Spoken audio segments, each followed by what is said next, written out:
Imagine this, a young woman, Takesha McKitty, she's just 27, lying in an ICU bed. You see a ventilator humming, her chest rising and falling with every breath. Her family sees it too. They see her toes twitch, they see her turn to one side, and to them, she is fighting for her life. But for the hospital, she's already gone. And that's not just an opinion. That was the official legal reality of her situation.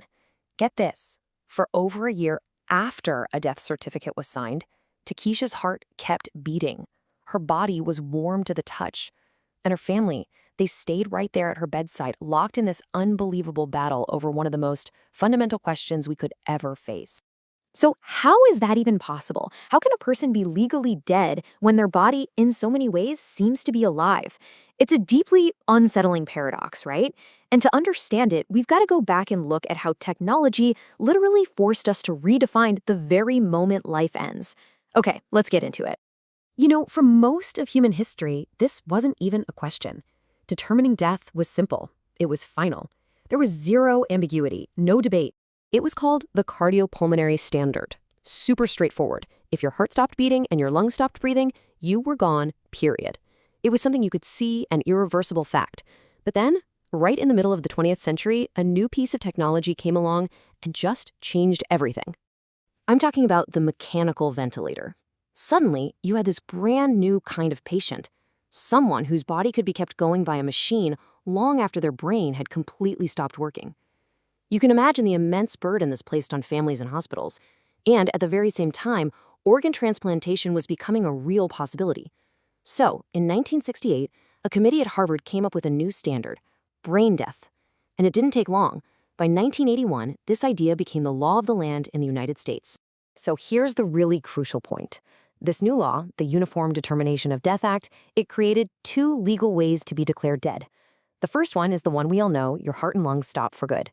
But the second one, this new neurological standard, that's what allowed doctors to declare Takesha McKitty dead even while a machine was keeping her body breathing.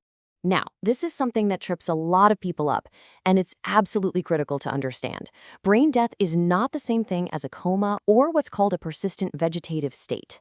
In a vegetative state, someone has really severe brain damage, sure, but their brainstem is still working. They might even have sleep-wake cycles. Legally, they are alive. But with brain death, we're talking about the irreversible loss of all function of the entire brain. And in the eyes of medicine and the law, that person is gone. Okay, so that legal distinction sounds pretty neat and tidy on paper, right? But in the real world, in an ICU, standing by a loved one's bed, that line can feel horrifyingly blurry, especially for families who are seeing what they believe are signs of life in someone the doctors say is already gone. Here we're hearing from Takesha's father. He's talking about something called the apnea test. It's a key procedure to confirm brain death, where doctors actually take the patient off the ventilator to see if the body will try to breathe on its own.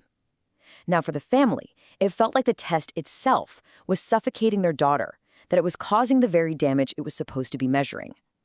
And you can understand why there's this deep distrust, because it's fueled by these incredible stories that seem to defy all medical certainty. And these are just a few of the cases that have made major headlines. I mean, think about Zach Dunlap. His family was told he had zero brain activity, but just moments before his organs were going to be harvested, he jerked his foot away from a pocket knife. Or Sam Hemming, who wiggled her toe right as doctors were about to turn off her ventilator. Now, medical experts will tell you these are most likely cases of a misdiagnosis, not some kind of miracle. But still, stories like these, they absolutely shake public confidence to its core. And that shaken confidence, you could actually see it in the numbers. A survey found that 50%, that's half, of people are afraid that if they're registered organ donors, physicians just won't try as hard to save them.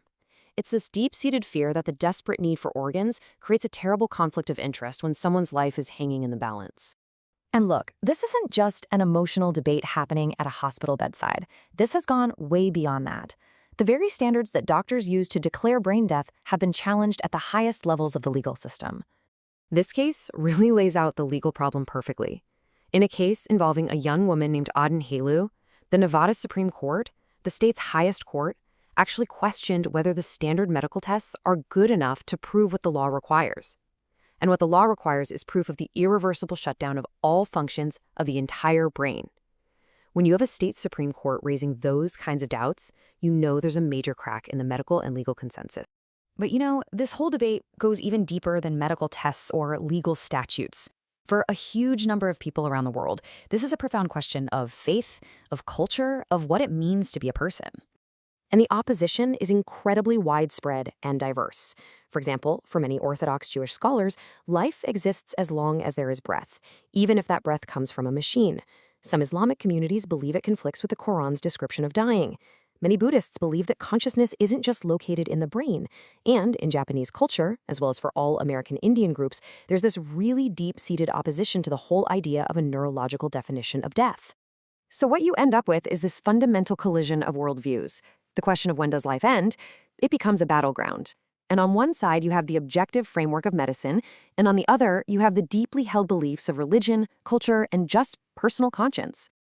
So with a divide this deep, how on earth do we navigate these impossibly difficult situations? How does the law even begin to try and reconcile these competing truths? Well, this gives us a really fascinating snapshot of how different states handle it. Most states that have accommodations, places like New York and California, they require hospitals to give families a reasonable amount of time before disconnecting life support. But, and this is the critical part, in those states, the patient is still legally dead. And then you've got New Jersey. What New Jersey does is completely unique in the country. They have what's called a conscience clause. And it means that if a family has a religious objection, the doctor simply can't use the brain death standard. For that specific person, the legal definition of death flips back to the old one, the irreversible stopping of the heart and lungs. They are not legally dead until that happens. It's just a remarkable legal exception, carved out specifically for belief. But of course, laws are only part of the story. At the end of the day, these are deeply, deeply human conflicts. After that year-long legal battle, when Takesha McKitty's heart finally did stop, one of her own doctors actually attended her funeral.